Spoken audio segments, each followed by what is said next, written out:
Welcome to another episode of Latinos Who Thrive. This week, we bring you special guest Sonia Rivera. Sonia is the founder and president of Genesis Consulting, which provides consulting services in the development, implementation, and management of new projects. From educational support programs to small business development projects, the company has expanded into project management with a focus on project evaluation, setting policies, staffing, scheduling, staff development, and training.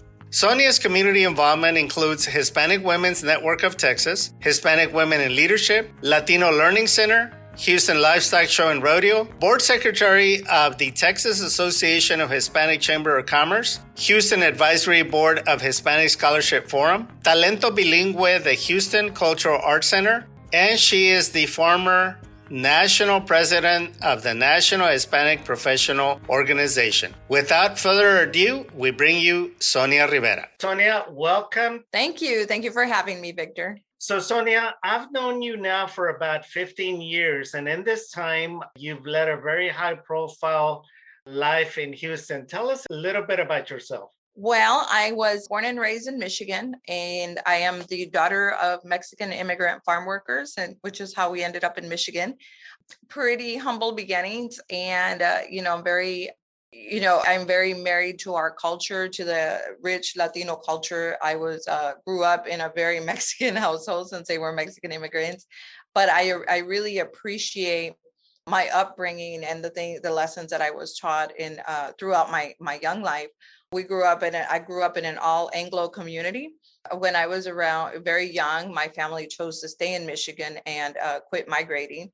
So I went to schools up north and grew up in a pretty Anglo environment, but my family always maintained our cultural roots. So I remember my grandma used to say, "En esta casa se habla español." And I appreciate it now, so outside, I learned English, I learned the language and learned it well. In school, we didn't have ESL back then. We had, it was English immersion. So I was, Spanish was my first language, but kindergarten, I learned to speak English and I've been able, for the most part, to maintain my Spanish. Moved to Texas right out of high school. I was always, we didn't have a lot of Hispanics up there, but growing up in the Hispanic household, I really wanted to be around closer to our cultural roots and engage in, the more cultural activities and what was available up there. So I moved to Texas. I grew up in the 80s. And so, back then MTV was really big. And I remember seeing musicians, in California and on MTV, and they're saying, I just loaded up my car and moved to California, not knowing, what I was going to do or where I was going to go. And so I kind of did the same. I actually packed up my car and moved to Louisiana. I had family in Louisiana and stayed there for about 9 months and then packed up my car again and moved to Houston. And I've been here ever since. So pretty exciting times, pretty scary now that I think about it, and it was pretty crazy. But, I've been very blessed with the safety first and foremost. I've been blessed for, God keeping me safe. In my young life, we didn't have cell phones back then to communicate with people and, along the, while you're making that drive. So I literally had to wait until I stopped somewhere to be able to call home and let my family know that I was okay and everything was going well. So I do think I've been very blessed in my entire life. When I got to Houston, I started waitressing and got married very young, had a child, and my son is now 31. Unfortunately, things didn't work out, and I got divorced at 22 with no skills, outside of high school. And I quickly decided that there's no way that I can support a child on minimum wage, which was, I think, $3.25 at the time. Yeah, I know it was pretty low back then. It was pretty low. And so I said, I can't make this work. I can't pay rent. I can't, feed my child. And so I went back to school and I just went through the directory and said, what course can I take that's going to take 6 months where I can start earning money immediately?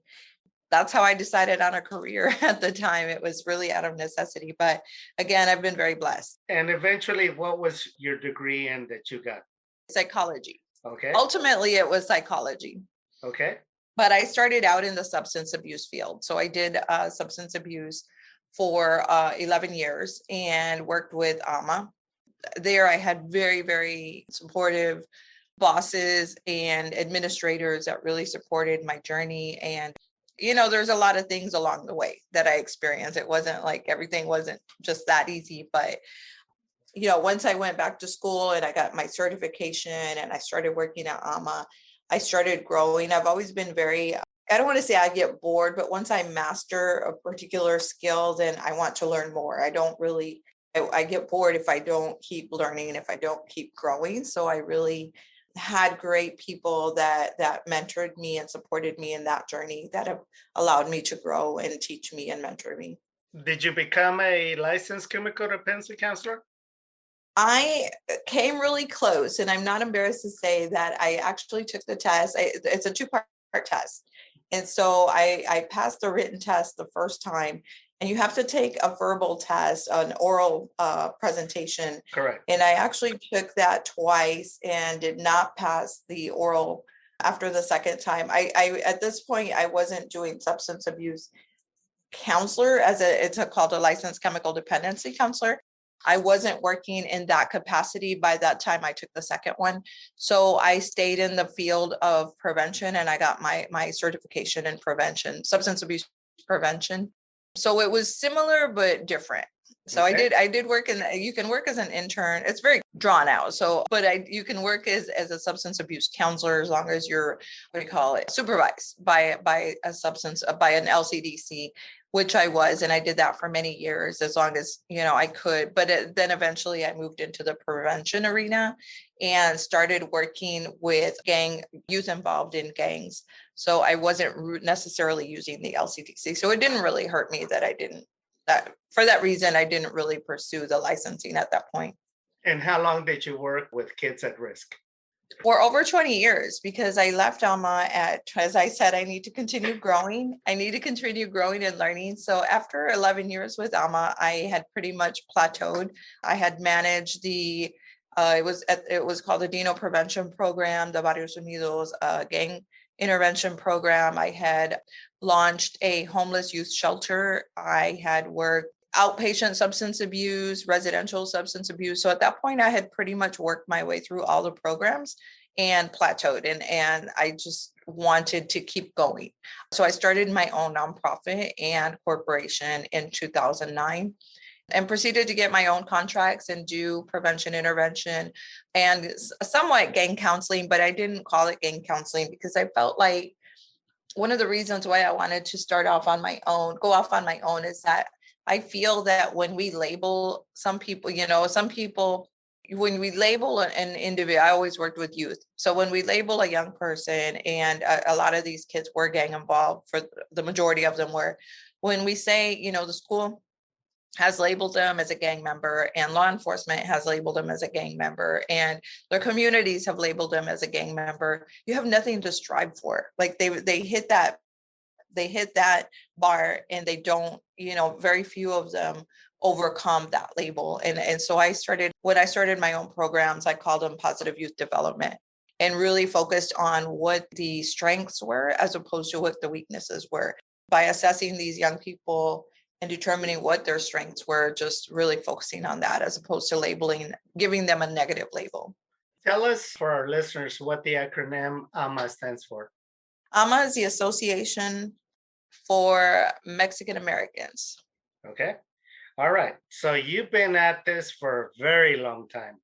In that time, what have you discovered in terms of the Mexican American identity or the Latino identity, that the plus and the minuses that people need to be aware of?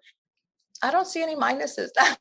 No, I'm just kidding. So I think that, I was raised in a very, very strict Mexican household. And I remember my grandmother always saying, I wish that quiero regresar a mi tierra antes que me muera. I wish I could return to my home in Mexico before she died. And she never did.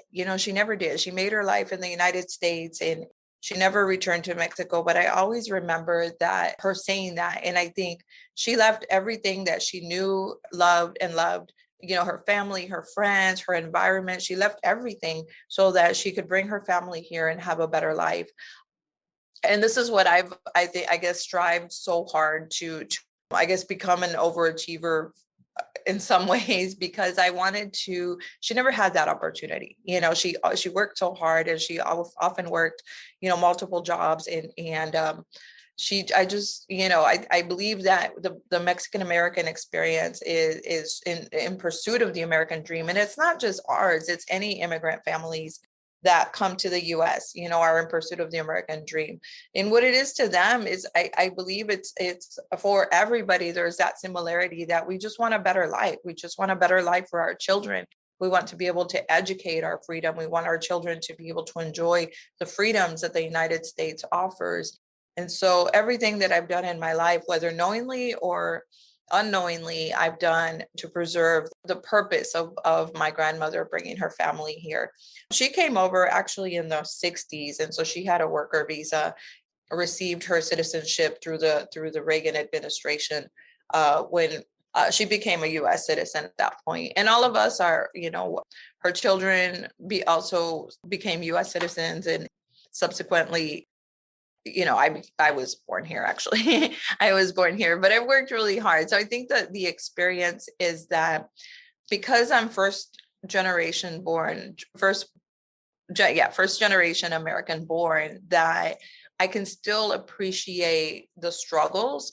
We grew up very poor. We always had enough, but we didn't have a lot. And it's amazing. We joke about it all the time. We say how we grew up on beans and tortillas, and literally we did. And I remember that every summer we had other migrants that would come into our town to work the crops, as we had done before. And we always had a family in our living room. And I remember, stepping over people during the summer. And I'm like, what are we doing? We don't have, muy apenas tenemos para nosotros, but my grandmother always found a way to provide shelter and food and clothes or whatever people needed. She always found a way to make that happen.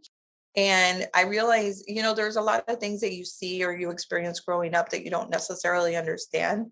And I see those things now. And I think this is why, in retrospect, I'm like, this must be why I'm so community minded. This must be why I want to help, why I want to see people succeed, because she worked, even though we had very little, she worked very hard to provide for others. And I believe that that's why we've been so blessed in our lives. Your grandmother sounds like the kind of person that everybody goes to her funeral. Is your grandmother still alive? No, she passed away in 2012. But I didn't realize at the time, like I said, there was a lot of things I didn't realize at the time. You're just, you're a teenager and not really paying attention. You're just doing what you're told. But she was instrumental in taking church to the camps, to the migrant camps, because they were working, 7 days a week and didn't always have time to go to church.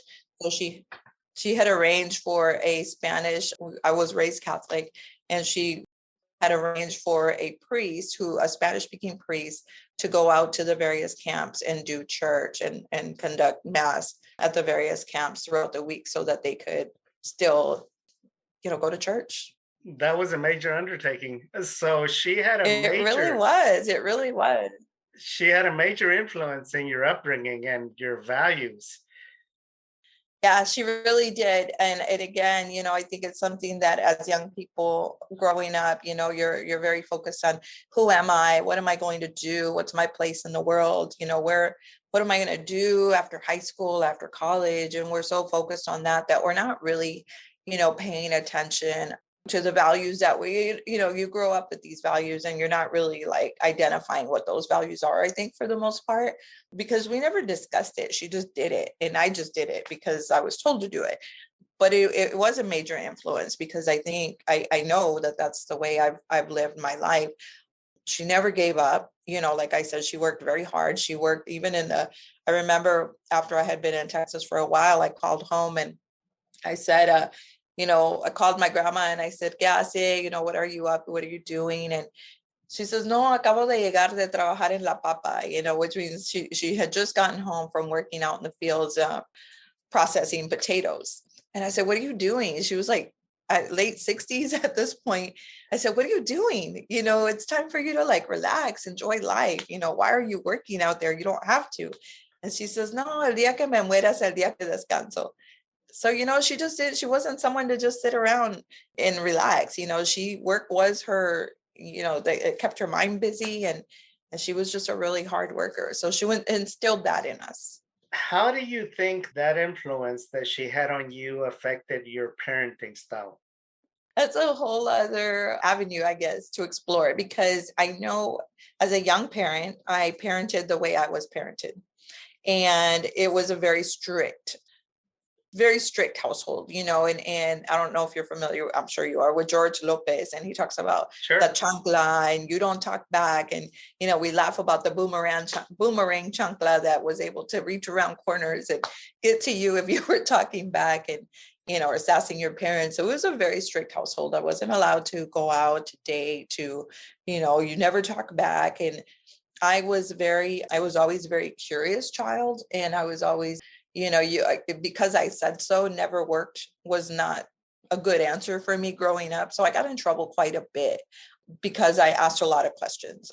Because I said so just didn't work for me. And I would get in trouble because I'm like, just tell me why. I don't understand why. Like, I was hungry for an explanation.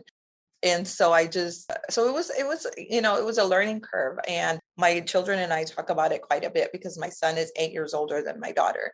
So my daughter got the educated me, and my son got the parenting that I brought to the table was the way I was parented. And then I think as you grow, you mature, you educate yourself, you parent differently according to the needs of the child.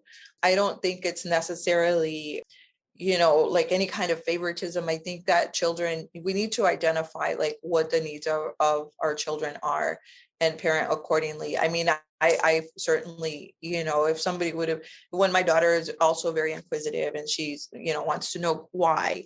And I always like really took the time to explain to her, why things happened the way they did, or why things needed to be done the way they did. And I also empowered her to trust herself in making decisions. With my son, because I was very young, it was really like, just do it. Just do it because this is the way it has to be done. And, when I did relax, as I learned, as I became more educated, things became, I don't want to say easier, but things became there was a better understanding.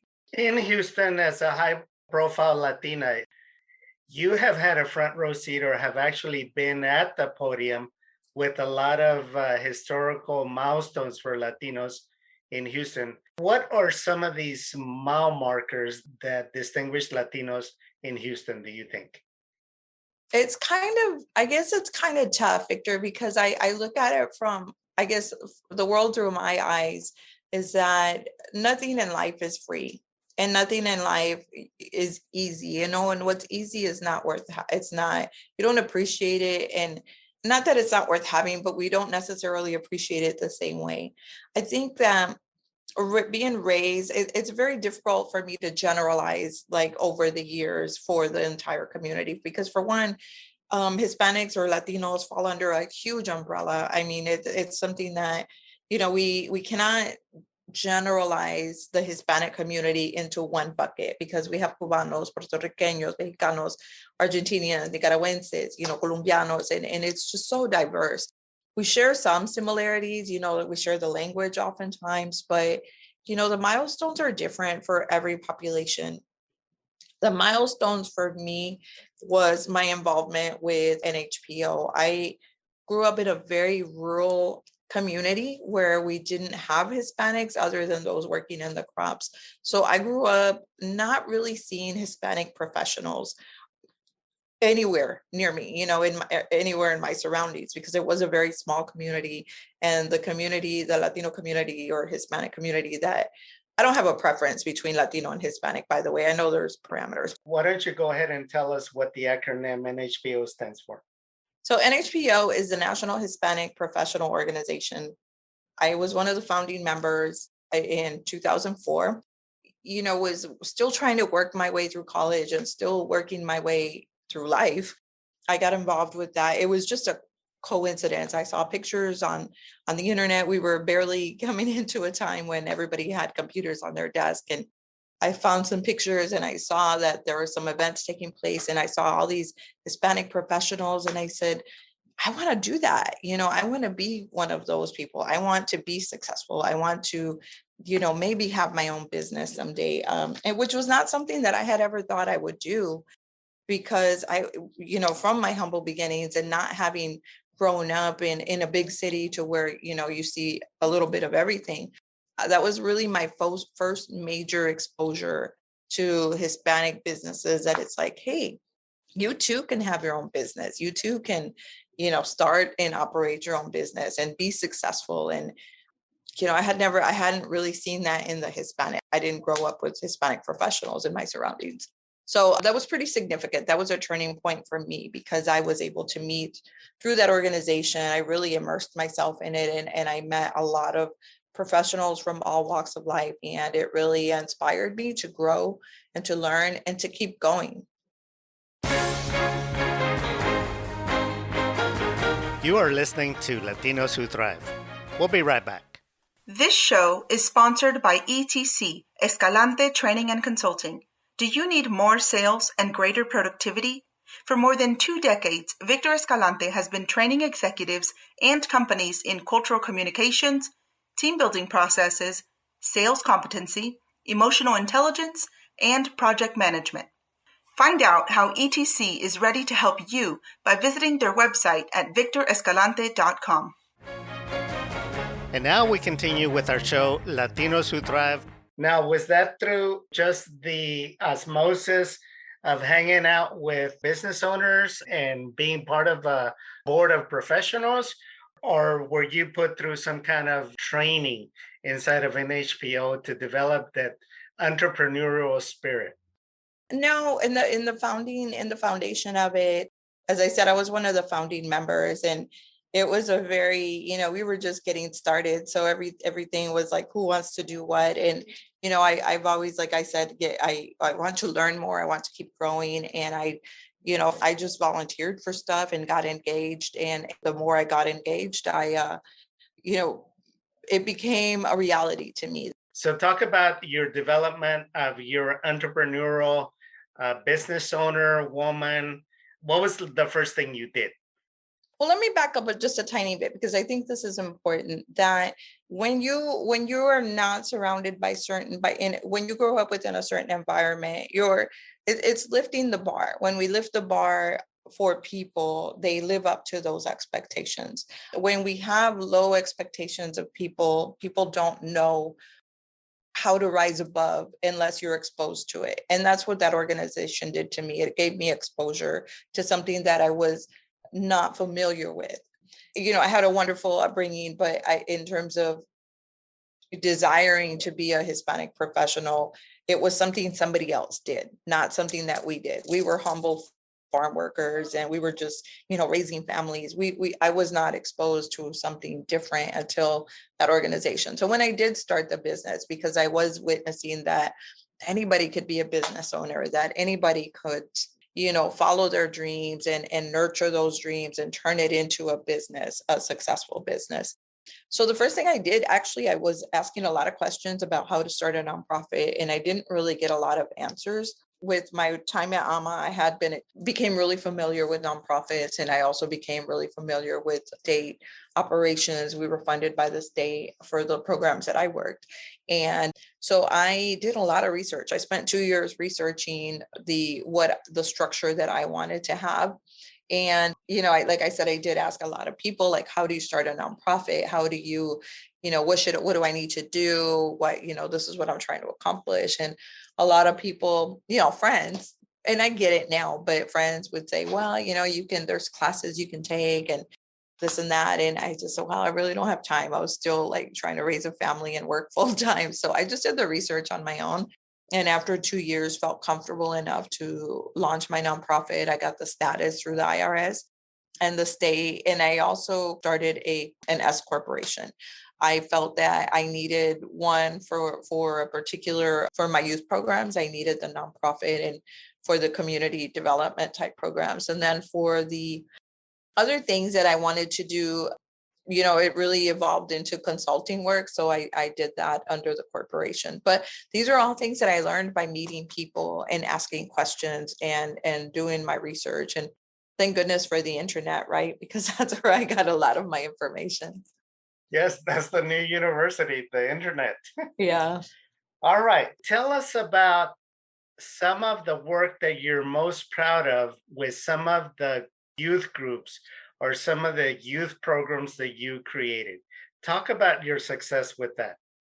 I am very proud of all of it. I guess to keep it short, I love the work that I did with the gang, with the kids involved in gangs. I loved the prevention work that we did. We as a lot of times when you grow up in a Hispanic household or in my case, a Mexican American household, there was a lot of as we discussed earlier, parenting, and you parent the way you were parented unless you know better. And you don't know what you don't know. And so working with the young people that I came across, I really applied a lot of my own experiences or empathized based on my own experiences because of a lot of our young people. I would say that one of the things I was the most shocked by was in the early years, like in the late 90s, that kids, it would ask kids, our office was just a mile outside of downtown, if that. I would ask the young people, have you guys been in the tunnels or have you ever walked through downtown? I've always loved downtown Houston. And they would, they had never been out of the East End. They had never been beyond their own barrio. And I just think that was it was just so incredible to me that, that one can live in this community and never go outside of that community and explore as a young person. And so we used to take them on field trips downtown and just walk and visit the local parks and talk about the historical context of downtown Houston. And it was a whole new world for them, which was amazing to me. It taught me that when you live within the confinements of your own community, that you don't grow. Your world is as big as that community.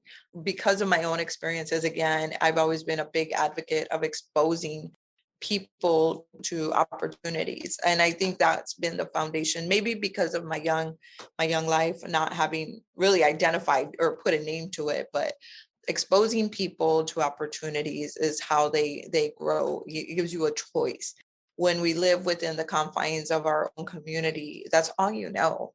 That's all you know. And I think life is different, obviously, because we do have the internet now, and it's the internet's obviously where we get our media, our news, unfortunately, but it's the be all and end all, right? But I believe that exposure nurtures opportunity. And so I think if anything, if we can say anything has that I can attribute my success to anything is exposing people. And I love through NHPO, I was involved through 2017.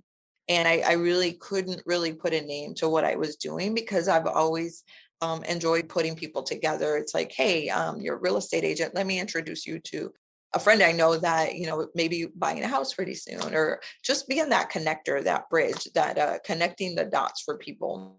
Have you run into any of those kids that are now grown up and that somehow credit your work with them to turn their life around or to look at their big success?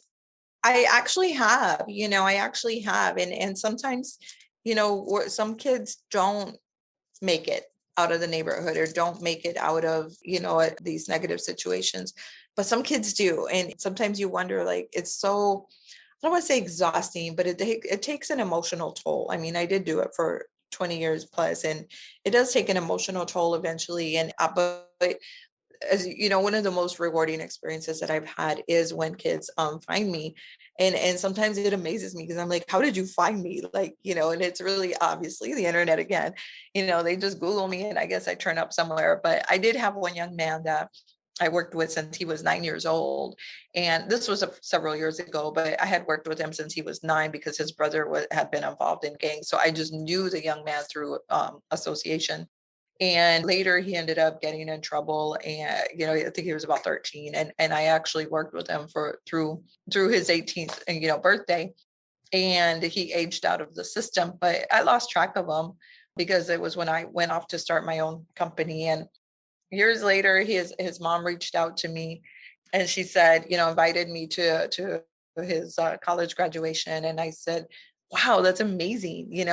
And this young man like really went through a lot just to get through high school. So the fact that he went to college and graduated was incredible, but he was determined to succeed. When I went to his college graduation, I just, so proud of him. And I said, yeah, I just, you went through so much to get here. I'm so proud of you. And it was interesting because when we all went to eat, his parents involved me to the graduation. I went, and then they invited me to eat, and he wanted to ride with me. And I said, well, don't you, it's such a big moment for you, don't you want to ride with your parents?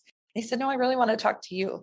I said, okay. So we were riding out to go get something to eat. And I said, I'm just, again, I'm so proud of you. And he said, you made this happen. So you did it. You made this happen. I just was supportive of you.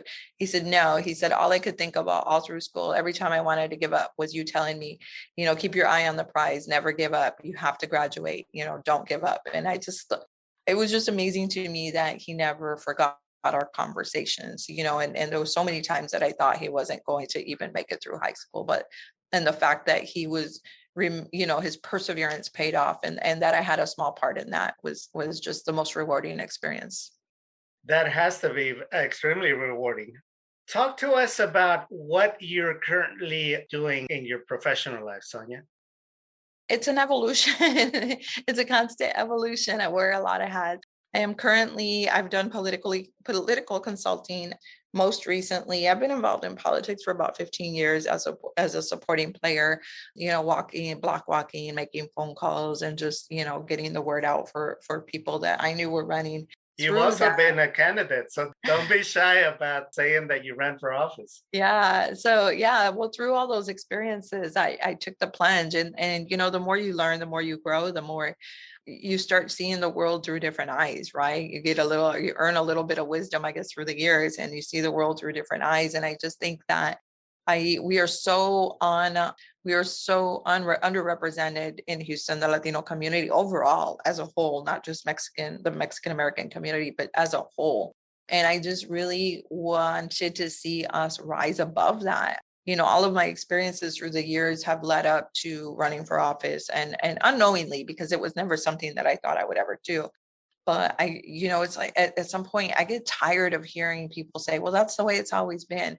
And I just can't, me choca. Mhm. Like just because that's the way it's always been, doesn't mean that's the way it always has to be, and if nobody stands up and steps up to the plate, then it is always going to be like that. But don't come from a place of complacency. I'm a doer. And I'm not okay with that's the way it's always been. And I just had to step out of my comfort zone and take the plunge. And I actually did really well. Comparatively, I had very little money, almost nothing. And I came in third in a pool of 11 candidates. So in a citywide race. So I was pretty proud of that. I learned a lot more. You think you know everything, and you learn that you don't know anything. So I learned that, to meet people where they're at. And we live in a political climate where there's a lot of animosity from one party to the other. And I really think that we need to start looking beyond the party and looking at who can do the job.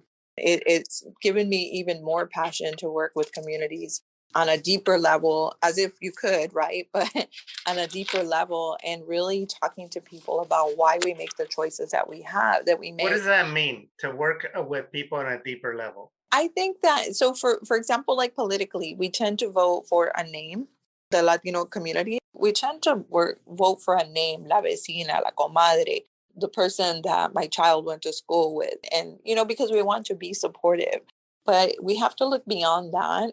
And is this the person that's qualified to do the job? Now, what qualifies you to do the job? Some kind of basic knowledge of the operations of the job that you're looking for, right? I look at it as a job interview when you're running for office. It's like, what are the qualifications that you bring to the table to meet the needs of this particular job? And we don't really do that enough. And so really what I wanted to do, or what I've had the opportunity to do, I'm now working as a grassroots engagement director for the Libre Initiative. And we're new to Houston. We are located statewide. What we do here is grassroots engagement. So what that means is, what is it that we need to provide for our communities to lift them up, to empower them, to give them the resources that they need so that they can make the best decisions for their families. And that's what I mean at a deeper level. Is like we have to meet their needs and so that we can educate them on what the issues are that are impacting their communities. It's like you don't have to tell everybody who you're voting for, but at least know what they're about. Know their voting history. Know their, just because somebody comes out to your community and takes pictures with you does not make them a good candidate. Just because somebody grew up with your child does not necessarily make them a good candidate. Let's talk to these candidates and hear what are they passionate about? Where do they stand on the issues? If they're already elected officials, how have they voted? What is their voting history? I'll give you a really good example. When unaccompanied minors have been here for well over forever. I mean, when I was working with AMA, we used to go do workshops with unaccompanied minors, and they were living at, there was a facility with Catholic Charities, and they were minors, so somebody had to take them in. And they came, crossed over on their own independently of anybody else. So they didn't have family members here. But so we would go in and provide education and resources to these young people. This is like back in the early 90s. So fast forward to, just a few years ago, and we had this big to do with unaccompanied minors, and the phrase was babies in cages. Well, you know what? It's like all of these minors have to be cared for at some level. But they have nowhere to go. They have nowhere to go here in the U.S. The places that they came from, nobody knows necessarily where they're from or what their family structures over there. So they're kind of like the most vulnerable to some extent of our population. Now, obviously, there's a spectrum. There's older minors and there's young minors. But this has been happening for since, like I said, the early 90s that I know of, and I'm sure that it's taken place way before that. But last year was in the media, there was sensationalism in the pictures, and I'm not saying these things weren't happening, because they are. But what I'm saying is that our elected officials did nothing about this issue. It's always been an issue, but there was nothing done in the last 20 years, 30 years, just that I'm aware of. So how is it possible that because it's in the media, it has to be addressed like just a couple of years ago? In my opinion, this is an issue that needed to be addressed for years ago.